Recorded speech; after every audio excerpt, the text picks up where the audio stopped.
The NHO Show. You got that pressure.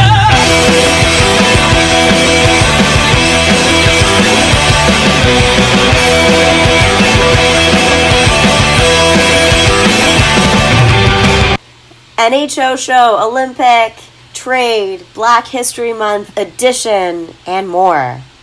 We're here and we're back. Post Valentine's Day edition. Oh, Colin, will you be my Valentine?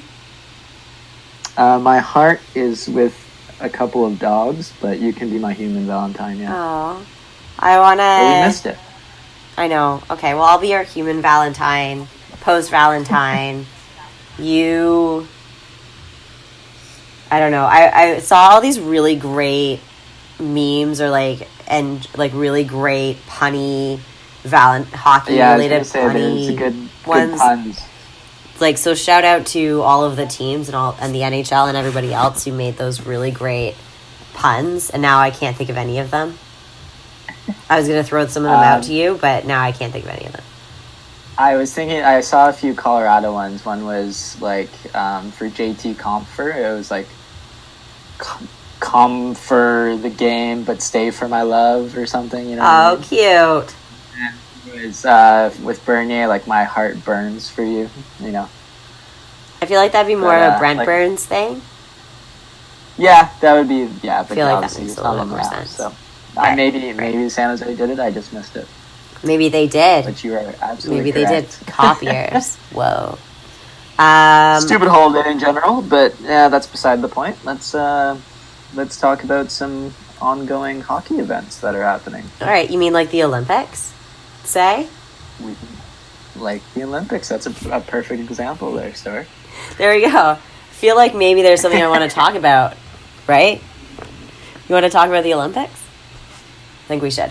Okay, so Olympics, women's hockey is obviously kind of a little bit more of the prime focus right now with, given that the men's team, you don't see any NHLers on that team or current NHL players on that team. I think the women's teams are getting a lot more attention, and people are paying a lot more attention to them. Also, the really nice thing is that it's a little bit easier, or there's a little bit more history to this women's team because it's similar to Team Canada of years past or Team USA of years past. I mean, I think there's about 8 rookies on Team Canada, but you know, you can go back and you can say, okay, in Sochi, this, you know, Marie-Philippe Poulin did this, or like, you know, Shannon Zabados did this, and in the Olympics, where it's a little bit harder to do that and say that with the men's team. So, you know, so it's easier to write off, it's easier to talk about, which is great, and I think it's getting a whole lot more attention, which makes me really happy. I personally, so fun fact, and I think I may have mentioned this before, the first ever hockey game that I ever watched was 2002 women's gold medal game. First hockey game I ever watched. First one, that's a good one to pick. Yeah. That was when the ref was like completely against us, right? And just it was like a US ref, I think, and they were just calling the worst calls, and like I don't remember a game where any Canadian team has faced so much adversity, and then when we won, it just felt so good. Yeah, I remember. And then I think that's what really vaulted the men's team, because it was before the men's game, and that was the one where we like ended the streak of 50 years or whatever. Joe Sakic was the MVP. That's probably one of my favorite games of all time as well. So that Salt Lake City, right? Yeah, that was a good one. Yeah, it was definitely a good game. I wouldn't say I necessarily remember any of it or remember any of the players. I'd be able to go back and watch it and recognize the players now, but I just remember being at my friend's house and we were working on a project for school, or for this extracurricular thing that we were doing at school, and none of us were hockey fans at all. We're all like super nerds, and really we were working on a really nerdy project, but we're all super nerds. But that's the spirit of the Olympics, is that even for the people who don't ever watch hockey, and that's the Olympics and the Olympic spirit and that Canadian spirit somehow comes out, where somehow all of a sudden you're watching an Olympic gold medal hockey game that you never would have watched otherwise. And everybody becomes interested. Literally every single person in the country becomes interested in hockey during the Olympics. It's magic. It's pure magic. Absolutely. Absolutely right. And I mean, I think that stresses the point as well that, like, I think even in other countries, and like it's in South Korea, right? So not a traditional hockey market, I think. Getting those people exposed to that, it can only mean good things for the game worldwide, and especially women's hockey. And I mean, it just puts more of an exclamation point on why the NHL probably should be there. But again, we've talked about that at length. So yeah, we don't need to. They're not there, so there's really no point in bringing it up, I guess. Okay, so I do want to talk about last night's, for everybody else's, February 14th. In case you don't watch this, and in case you don't listen to this as of last night. Anyway, the Canada versus USA women's hockey game, very much pegged as a preview to the gold medal final. We pretty much can bet that Canada, barring any crazy upsets, which there have been a couple of insane upsets in men's hockey so far in the Olympics, barring any crazy upsets in women's hockey, Canada and USA will probably meet again the next time at the gold medal round. I want to really just focus on the goaltending for a second, because the girl who was in net last night, like this netminder, Lacasse. Yeah. She. The number of pucks, she stopped so many pucks. First of all, the first period was completely one-sided. USA was in the Canada's end all the time for pretty much the entire period. I watched like a couple of breakaways. Lacasse has never played in an Olympic game before, and here she is, cool as a cucumber, standing on her head. Literally, the game belonged to her. And at the end of it, in true Canadian way, she didn't even recognize or understand that it was her performance that essentially gave Canada the win. She was just like, yeah, I'm a goaltender. It's what I do. I block shots. What's your point? Anyway, so it was just this really, just her demeanor and her personality I really want to highlight, because going into, as the game continues, and as the tournament continues, and if we do see the gold medal game be between Canada and USA, it's going to put an interesting conversation or an interesting thought for the coach to see if they play Lacasse again for the gold medal, or if they bring in Shannon Szabados to take it home as they have in previous tournaments. So, anyway, that's just a thing to watch, a thing to notice, and definitely this is not the last we've seen of Lacasse in this tournament. Yeah, I think, like you said, I think she played a very strong game. Like, first of all, the intensity was similar to that of a gold medal game, and I think that's just whenever these two powerhouses meet, like, it's a huge rivalry. They're the only two teams in women's hockey that can compete at that level against each other. So whenever they meet, they play for keeps. So it's really fun to watch as a fan. And if you've never watched women's hockey, like, you better catch the next one, because any hockey fan will appreciate it. And it was really good hockey, like I said. But like you said, yeah, Lacasse definitely made a name for herself last night. My favorite part of that was when she stopped the penalty shot. I mean, the attempt wasn't the greatest. I think the US player, I forget who it was, but she probably could have had a little more speed coming in. She tried a pretty nice move, but Lacasse didn't bite at all. And afterwards, she kind of stared her down and had a little chirp for her. So I think that kind of epitomizes what kind of game she had. She said that she didn't chirp her. by the way. Well, it looked Lacasse like said something was kind of said, or she looked at her, definitely- but Lacasse said that she didn't wink or chirp. She just stared her down, hardcore, being Either like, way. no. Apparently, that's what she says. Now, what we do in the heat of the moment, who knows?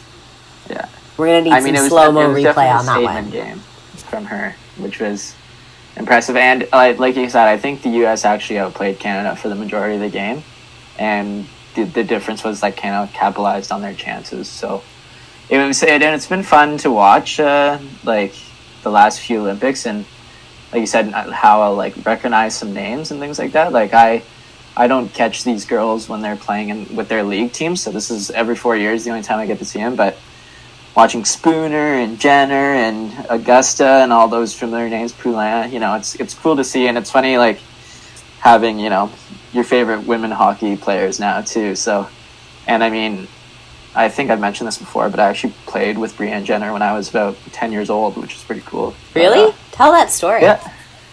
It was just in summer hockey in Grimsby, and I played, and like she was like the best player on her team, and I was like, this girl's definitely gonna be Olympics one day, and I was wrong.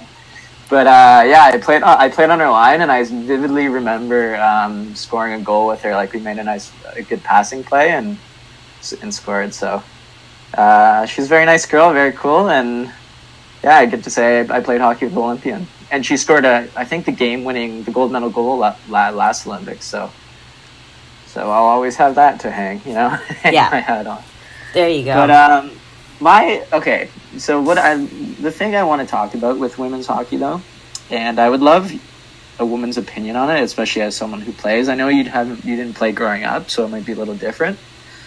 But knowing a lot of women's hockey players like that have played on their university teams and things like that, and even just watching the game last night, it was a very physical game. So super physical. It was really almost like watching an. You know what it wasn't? It was like watching an NHL game. Aside from a couple of the like very obvious rule differences between Olympic play and NHL play, it was almost like watching an NHL game last night. The girls were chippy. They were going for it, and yeah, a lot of physical play. And that's the thing, like, I'm so confused because technically they're not allowed to have body contact when, I mean, they can call it they were just, like, positionally rubbing someone out or whatever, but 90% of the time, that's physical contact, that's hitting. And it's just, I don't like how it's kind of such a blurred line of what gets called and what doesn't, and I just think, like I said, talking to the girls that I know that have played growing up, I don't know why there isn't contact in women's hockey, and I think a lot of the girls that play, especially at a higher level, like want to have it. Yeah. So I'm just curious about what your thoughts are. Like, I understand it a little bit only because, like we said, the competition is so drastic from like Team Canada to the worst team or Team USA to the worst team. And someone could get hurt, but I mean, maybe not on the Olympic stage, but even in like women's professional hockey, or like the amateur leagues, like if people are at an equal level, I don't see what the problem is. And I think it's just when it started, a man started it and said, listen, you girls can't hit your girls. And I think that needs to change at some point. So I'm curious of your perspective on that. I completely agree with you. I think if there is, Olympics maybe not, because Olympics isn't about hitting and fighting and that physicality. It's about skill. So I don't know if the Olympics are the best place to change that rule, but definitely within their leagues, in the CWHL, for example, or the, I don't see why there can't be that level of physicality, given that the girls are all around the same level, playing at the same level at least. I'm trying to think if I have seen, fights or like some pretty. I know that definitely in the CWHL there's some pretty physical plays that happen, but I'd like to see that kind of underlying idea of like no hitting in women's hockey to be taken out. you're right. It was probably a rule invented by a man a really long time ago who said, no, you're not going to do this. And then, it's kind of just been that way, and that's how the game is played, and no one really bothers anybody about it or thinks about it too much, and that's just how you grow up playing. But a lot of the women who are growing up playing, I mean, as they're kids, especially the girls who are playing now, had to play on men, are playing on men's teams because they like the physicality of it. They like that it's harder. Exactly. They like that it's faster. They like that there's a physical element. And you're going to get slammed into the boards. Yeah, you're going to, get a hard check, and you're probably going to go over someone, and it's going to suck and it's going to hurt. But it's just like, that's kind of part of you're playing an incredibly fast and dangerous sport. These things are going to happen. Same thing's going to happen when you fall on your snowboard. Like, I've gotten more injuries on my snowboard than I ever have playing hockey. Although I've gotten injuries playing hockey. But, that's my own fault. Yeah, and I mean, in some cases, like, it might even, it would increase certain other injuries, or like, because I'm sure girls, to get out their frustration with each other, instead of hitting each other, they like slash each other, things like that. And I think there's less room in the game for like stick plays like that than there is for just a nice body check. And I think it would only mean good things for women's hockey overall, because like you said, a lot of the best girls that play go to play in boys leagues growing up, or in mixed leagues, because they want the physicality. So the best girls might stay in the all-girl leagues. And then also, like, you would get much more male viewership, because that's probably one of the main complaints I hear about when I talk to guys about women's hockey, is like, oh, there's no hitting, it's hardly even hockey, you know what I mean? And like I said, like last night was super physical, so I don't really get the gray area, because it was basically like they were allowing it, but then they also called some, so it's just kind of silly. And I mean, at the end of the day, like, if the hockey isn't as great as men's hockey, like, guys will still watch because they find it entertaining for girls to hit each other. Like, that's all it comes down to. And if you want to grow the game, that's an easy way to do that. So I don't think that's the way to grow a game. I don't think that should be a premise or a catalyst for growing the game, is like, oh, we want to grow the game, so we're going to allow more violence. I don't think that's the right way to look at it. Even though there is that element. Sure. I know, like, I understand where you're coming from, that like, guys are going to watch more physical things, and like, especially when it's a bunch of girls hitting each other, like, totally. But I don't think that keeps the same spirit of hockey.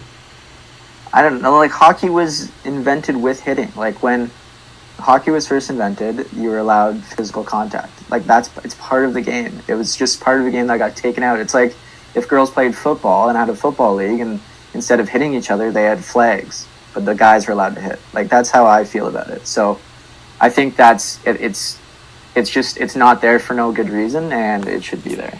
And it would only benefit the sport, and, like I said, the viewership and the growth of women's hockey in general.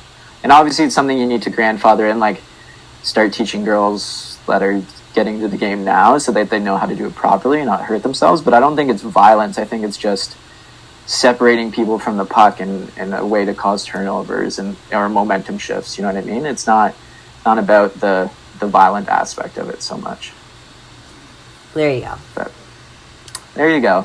Well, okay, so that's my 2 cents. There you go. So, but the one question we haven't really answered, and we haven't been able to answer, is where did this idea of no hitting in women's hockey come from, and what is the actual rule and rulings of it? So here's a good chance for all of you listeners out there, for the listeners and people listening, tweet us, talk to us, tell us what do you think, or what is the real reason? Because clearly we haven't dove deep into huge amounts of research on this, and I'm sure there is a ton of research. So what's your opinion? Tell us. Do you think women's hockey should be allowed? Do you think hitting should be allowed in women's hockey? where did it come from? Where this rule where you can't hit in women's hockey, where did that come from? Tell us, because we want to know. And I might even tweet at some of the media NHL guys to see their opinion on the matter. There you go. So we'd love to hear your opinion. What do you think? What did you think of the physicality in the Olympics with Canada versus USA? Do you think that there are going to be any other matchups where we'll see the same level of physicality? Talk to us. We want to know. You can tweet us at the NHO Show or hashtag the NHO Show. All right. Well, let's switch gears a little bit, because February, we've talked about this before. February for the NHL is Hockey is for Everyone month, which is great. It celebrates our LGBTQ plus athletes. A big part of that is Pride Tape. A big part of that is Pride Night. Each NHL team has a You Can Play ambassador, which is great. But there's kind of this weird thing about it where it happens at the same time as Black History Month, which has been established for longer than Hockey is for Everyone. So as great as the idea is Hockey is for Everyone is, and I fully stand behind it 1000%. You've seen me tweet it out. Like it's not You're okay, sir. You're okay. I think we believe you. Please believe me. It does overshadow Black History Month. So we want to take this opportunity to kind of highlight a couple of fun stories, people, ideas, things that you may not know about Black History Month. And I want to start with a story. Not with me, but a story. So this is from Dave Bedini's book, The Best Game You Can Name, which I 1000% suggest you should read it. It's hilarious. It's a fun read. It's an easy read. And you will read stories like the following. So from Frank Mahovlich. I can't remember playing my first NHL game, but the first hockey game I ever saw was in 1942 in the Northern Ontario mining leagues. My dad worked in a mine, and his company team had 3 Blacks on it, Herbie and Ozzie and Carnegie, and a fellow by the name of Manny McIntyre from Windsor, Nova Scotia. When I saw them, I thought that if I ever played hockey, I'd be playing against a lot of Blacks. Of course, there hasn't been 3 Blacks in a line since. Years later, my brother and I were going through an airport in Montreal when Pete, who was always joking around, grabbed the hat off one of the red cap porters and started running. The fellow chased us and was yelling, "I know you guys! You guys were just as bad when you were kids." When we turned around, we saw that it was Manny McIntyre. So that's a fun story. That story, I read this book a few years ago, and that book sticks out in my mind for the way that Frank Mahovlich grew up in Timmins, Ontario, Northern Ontario. That story sticks out in my mind because in a town that doesn't have a ton of population, where a lot of people are miners and a predominantly white culture, there were 3 guys, African American guys, 3 Black guys on a line playing hockey in 1942 because they loved it. Yeah, it definitely would have been a sight to see in that place at that time. So, and if you go into the arena in Timmins, there's actually a huge poster, and it's the 3 of them, and they call themselves the Black Line. Nice. But if you didn't read that story, or if you didn't go to Timmins, you would never know that there were 3 guys who played on, an amateur team, who were good enough to grab the attention of all the spectators and of Frank Mahovlich, and impress that idea onto Frank Mahovlich that he would be playing against a bunch of Blacks. They're Black guys. And I can only think about, and I only wonder what was his impression when he, got into the NHL and there were no Black players. Like, what was his thought when he was drafted and he's like, I wonder if he looked around and said, so where's the Black guys? Where are the Black guys I'm playing against?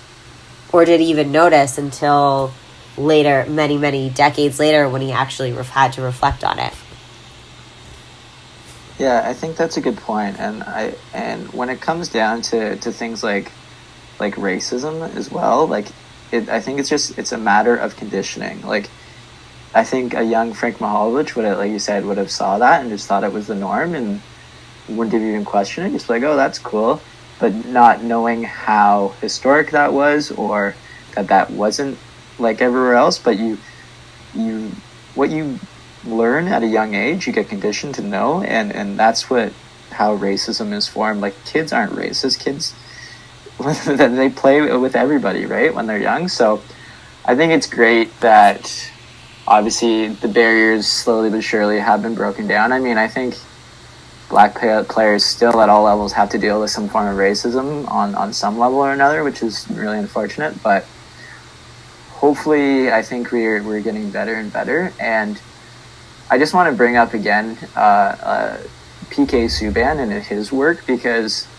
I think a lot of the reason why, I think it's pretty obvious why a lot of the reason hockey is such like a white person's game or a white man's sport is that it's because of the price of ice time and equipment. It's one of the most expensive sports you can play growing up. So a lot of the visible minorities weren't given equal opportunity throughout history. Obviously, we're still struggling with that today. So that's why soccer is the most popular sport throughout the world, because all you need is a ball and a net. So it's great to see players like PK giving back and doing initiatives like with Canadian Tire and things like that to get kids equipment and ice time and just try to grow the game in his old community and among his fellow colored people. So it's just, like I said, it's great to see, and hopefully we keep going that way. And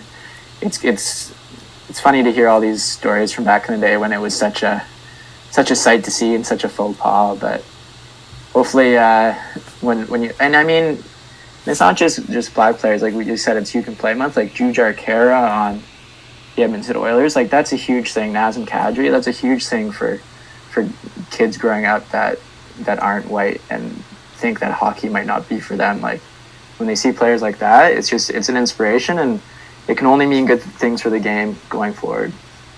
Absolutely. And now that I think about it, when those three, I mean, you think about the contrast between Canada and the US. Now, Canada does not have isn't like a shiny historical amazing, we have our problems and our issues, and we can go into that, but when it comes to when Frank Mahovlich was watching these three players play on a team in Timmins in 1942,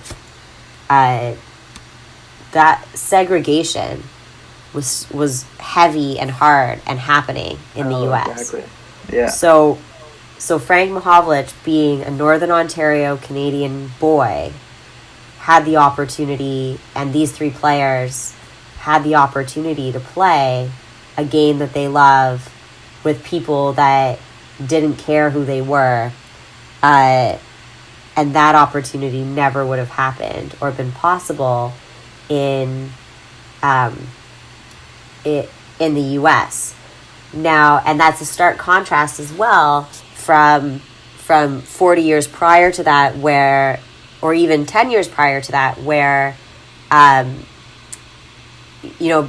so these guys, I have to research this a little bit more, but if there's one of the guys who was from Windsor, Nova Scotia had a colored hockey league at the turn of the century, early 1900s. Right.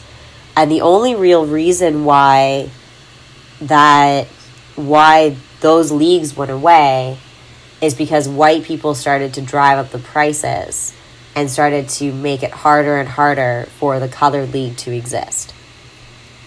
Wasn't because a whole bunch of black guys didn't want to play anymore. It's because the communities there, the white communities there, started making it harder and harder for groups of black people to play hockey.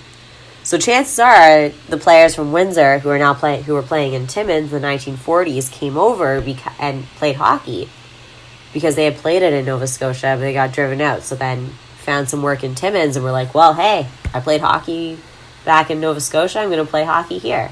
That's how we're just going to do it. So there's an interesting kind of migration of hockey and of black players that have come from Nova Scotia into Ontario, where there was more acceptance. And again, significantly more acceptance in Canada versus in the US, where there would have been no chance for 3 black men to play on a team with white men. And Frank Mahovlich, had he been American, would have never seen what he saw.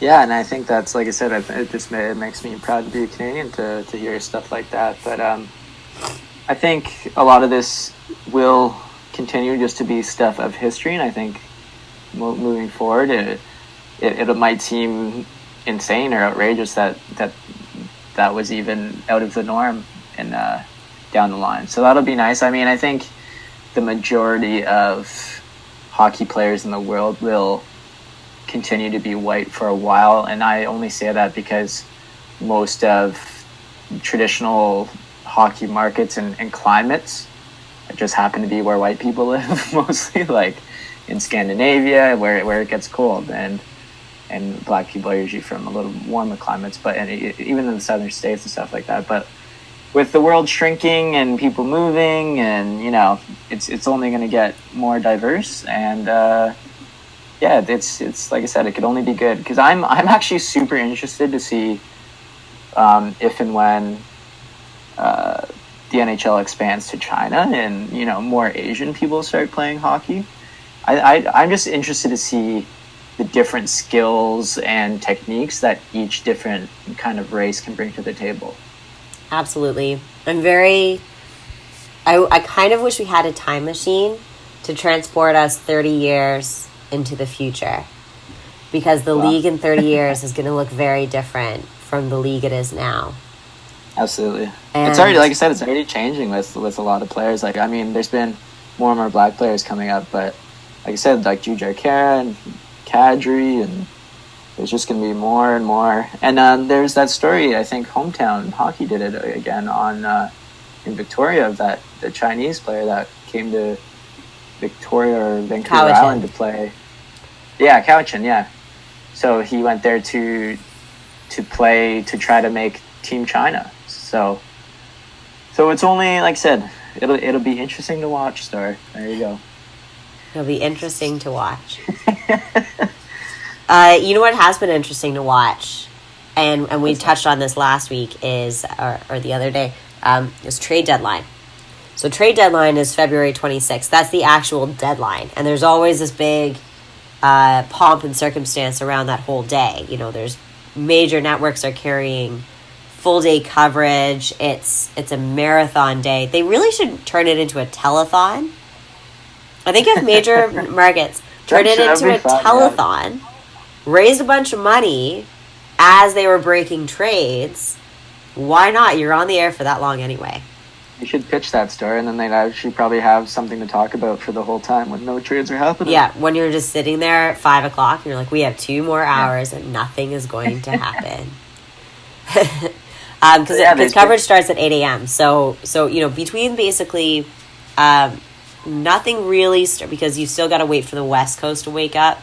So kind of there's a lot of trades that happen, or enough trades that happen sort of mid-morning, early afternoon, but by like 4 o'clock, 5 o'clock, nothing happens. Nothing is happening. And you're still on the air for another 2 hours. And you're like, And then whoever has to come in and do the game that night, you're like, so much TV. Anyway, that's from being on our side of it. Well, and like we mentioned last time, it's becoming more and more where some of the bigger trades happen before the deadline, and I thought it would be a little more activity up until now. There have been a couple trades, but I thought some of the bigger fish out west would want to scoop up the good guys while they're still there. But we do have some trades to talk about, so we'll touch on the smallest one first. One of the small ones, the Soshnikov for a 4th round pick from Toronto to St. Louis. A in that 2019 fourth round pick. Yeah, that's 2019, yeah. That's so like it's really not that's much, basically yes. a bunch of water bottles and some pucks. Yeah, like you hope that, like at best, a fourth round pick might become Nikita Soshnikov. You know, like he's not a world beater by any means, but I'm a fan of his, and he can provide some a little bit of scoring touch, and he's a talented guy. But I think I was thinking that whoever did get one of either Levo or Soshnikov or both would get them at a really good discount, just because it's been well documented that the Leafs were sitting at 50 contracts, the limit, and wanted some flexibility. So getting rid of one of those contracts is kind of a win for Toronto in that way. So that gives them more options for trading or signing guys in the offseason. So it's one of those underrated things that you kind of have to look at and manage, and a lot of casual fans don't really pay attention to it, but it's actually a huge factor when it comes to, like I said, signing and trading for guys. But the other one, the big one was Ottawa. Ottawa's been active. They have another little one that they did with Chicago. So they got Ville Polka for Chris DiDomenico. Polka is like number 6 or 7 right-handed defenseman, so they're just kind of shoring up the blue line. And Domenico, he's a pretty good story, actually. Or DiDomenico, I should say. He was out of the league. I think he was playing in Europe for a few years, and then Ottawa gave him a chance again. So this was like his last chance for the NHL, and he's only impressed, and he's actually provided some nice scoring touch for them. So a little bit of a minor move. Chicago probably trying to get some goals because their season looks like it's done. But the big one is Phaneuf deal.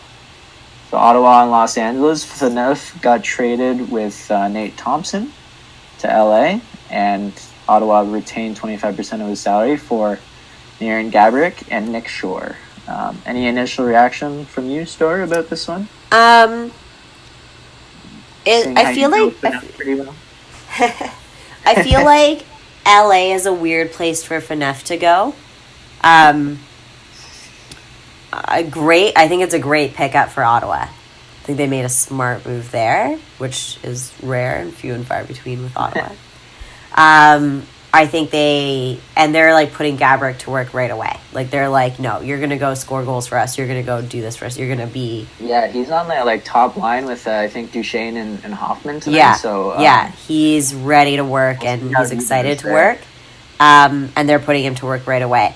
I think just the way that Phaneuf's game is based on LA, like I don't necessarily see LA bringing out the best in Phaneuf. It's kind of the same thing when I talked about the Matt Duchesne trade. It's not, you look at a guy on paper and you say, okay, yeah, it'll totally work. But then you think about kind of the style of play, the personality on the ice, and what kind of player they are, and then you think about, will this bring out the best in that player? And I just can't really see where Phaneuf fits within LA. Yeah, I'm also curious to see where he kind of slots into the lineup. Like, does he play with Drew Doughty? Does he play with Jake Muzzin? I'm not sure what defense pairings LA has been running with to date, but obviously they gained a defenseman who can log big minutes here and without giving one up. So they shore up their blue line a little bit, but the biggest reason this trade went down has to do with money. I'm impressed that Peter Dorian got rid of that Phaneuf contract, to be honest, because it was kind of an albatross, you could say, of a contract. That being said, he did retain 25%, so LA's getting Phaneuf on a bit of a discount, I think around like 5.25 or something, or 7.5, and Miran Gaborik's making almost $5 million anyway, so their contracts are kind of a wash, especially since they are getting paid, I think, for the same amount of years. But what happened here is that even though Ottawa is taking on the bigger cap hit, they are losing like $5 million in actual salary that has to be paid, and Eugene Melnyk is probably thrilled about that. That is the major driving force behind this trade, and and why it went down. And to be honest, I don't think either Phaneuf or Gaborik, and Gaborik could retire next year or the year after, and I don't think Ottawa will be on hook for his cap hit, which is a bonus, whereas Phaneuf's like, he had a no trade clause, I'm pretty sure, too, so he had to agree to go. But I think the two biggest pieces are the two guys that no one really knows, and Nate Thompson and Nick Shore. I think Nate Thompson's a great penalty killer and like kind of like a fourth line center, and Nick Shore is kind of a younger version of him, but can provide a little more speed, a little more energy, I think, and has a little more offensive potential. But yeah, I don't. It's kind of like I don't mean to disrespect these guys, but like, here's my baggage for your baggage, you know what I mean? and Ottawa saved some money, and LA got to shore up their defense a little bit. But yeah, I don't see Phaneuf really logging more. Well, he shouldn't be logging. I think he's a perfect fit as like a number 5 at this point.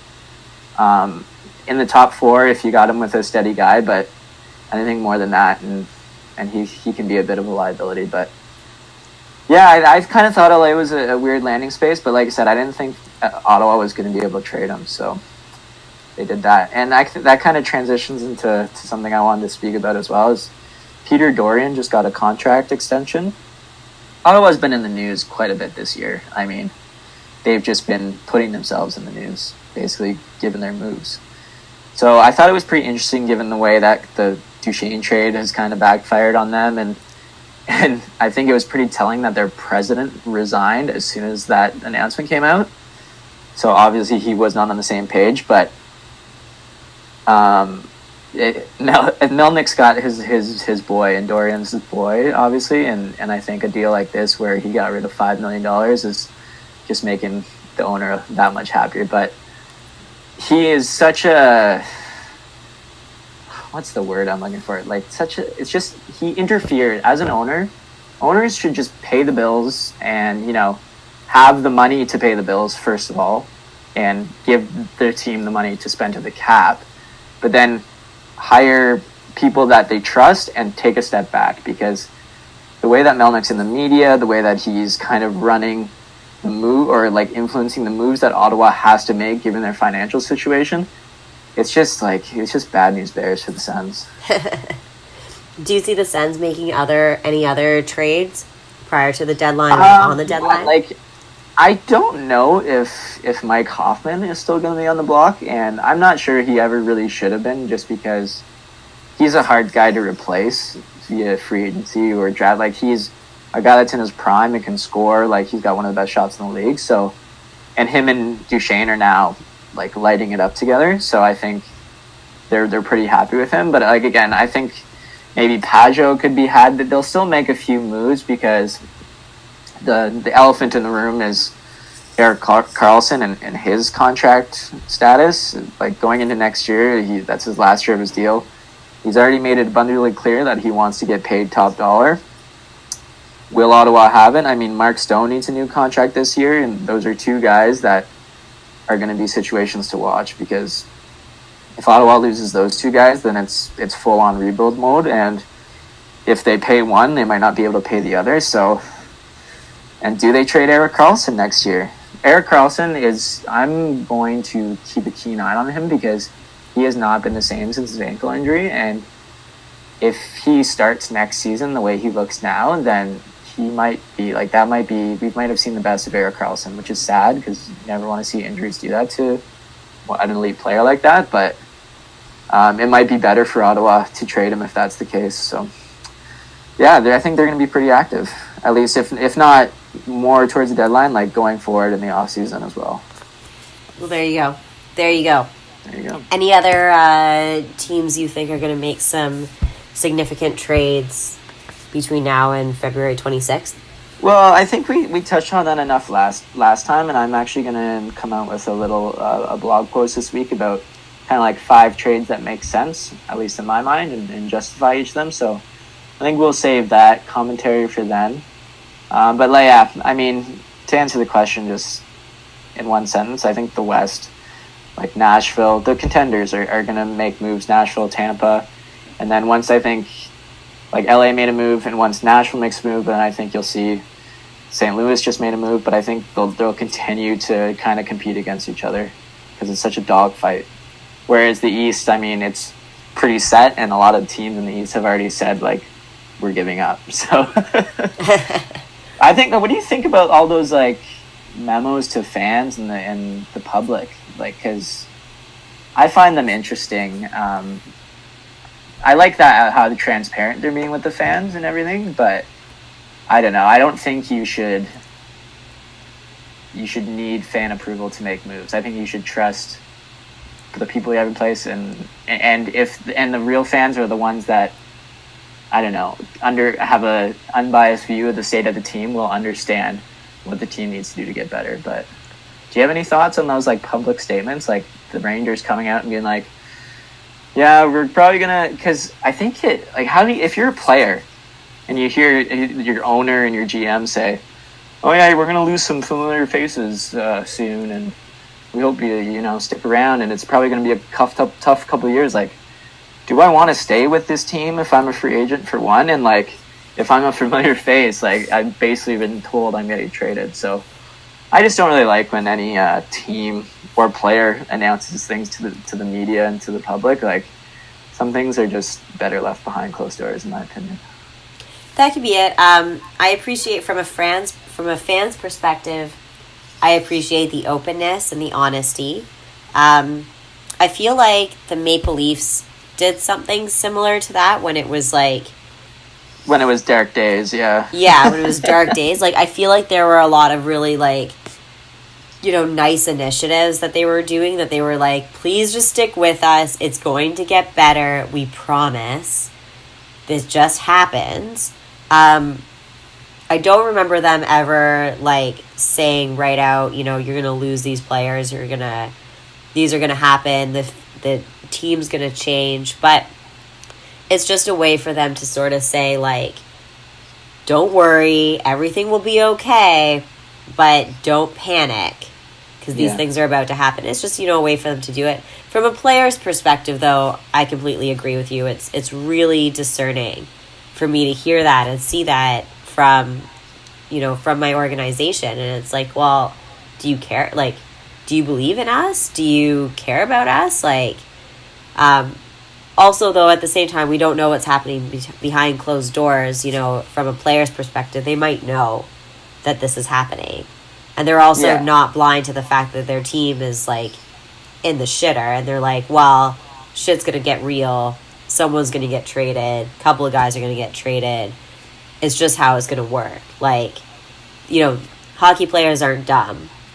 They know when things aren't going well, and they know what the solution to things not going well, this is how we fix it, is we trade players. That it's part of the game, and getting traded sucks, but I think players go into it, and players' families go into it knowing that I could get traded at any moment, unless you have, like, a no-trade clause or whatever it is. But, like, chances are I'm probably going to get traded at some point. And when it comes, it's going to suck. It's not going to make any difference whether it comes, in the first year of my play, at the 5th year of my play, at the 10th year, whatever. It's all going to suck. Doesn't matter. Yeah, I understand that. And I guess, like, I hope that in some cases that if the GM or owner were to make a statement like this to the public, that they would at least make the statement first to the team, just to give them a heads up and actually let them know, just because in any relationship, communication is key, and you just don't want to... I mean, it's hard enough to get up to play games that are meaningless at the end of the year, and if you know that, like, you could be on the way out or whatever, like what motivation do you have, really, to give it your all? So, I was just thinking, though, when you said, when you were talking about trades and, like, when the team's doing bad and how they're inevitable and everything, you know what I just realized? And correct me if I'm wrong, but has there been one coach fired this year? No. I don't think there has, and we were speaking about that at the beginning of the year, like, who's the first to get fired? These guys are on the hot seat. And no one has, which is, I don't know if, like, how, I'll have to look that up, but I can't remember the last time we've been near the trade deadline without a coach being fired, because there's teams that are really not doing near as well as they should be, or and a lot of rumblings right now, like a lot of rumblings, Montreal specifically. I mean, parity, I think, has affected that a bit. There's so many teams in the race till this long, but still, like, Alain Vigneault's still there. Like, even Joel Quenneville in Chicago, I know he's a great coach and all, but I mean, I think every coach has an expiry date. It just gets stale after a while. So it's interesting. Well, someone's got to get fired if Seattle's going to find their coach. So yeah, I probably just jinxed it, and I bet you a coach gets fired like tomorrow. yeah. But Seattle's going to need a coach, so someone's got to get fired so Seattle can pick up their coach. Yeah, and if I'm Seattle, I'm hoping that one of a coach like Quenneville or someone, or even Vigneault, is on the market when I need one. Yeah. All right. Well, let's wrap this up. This was a very educational, insightful. Yeah, I was thinking that it was more of a not so much hard NHL stats based, and like it's more. This is more a podcast for everyone. Everyone can, I think, gain something from this one. So #podcast is for everyone.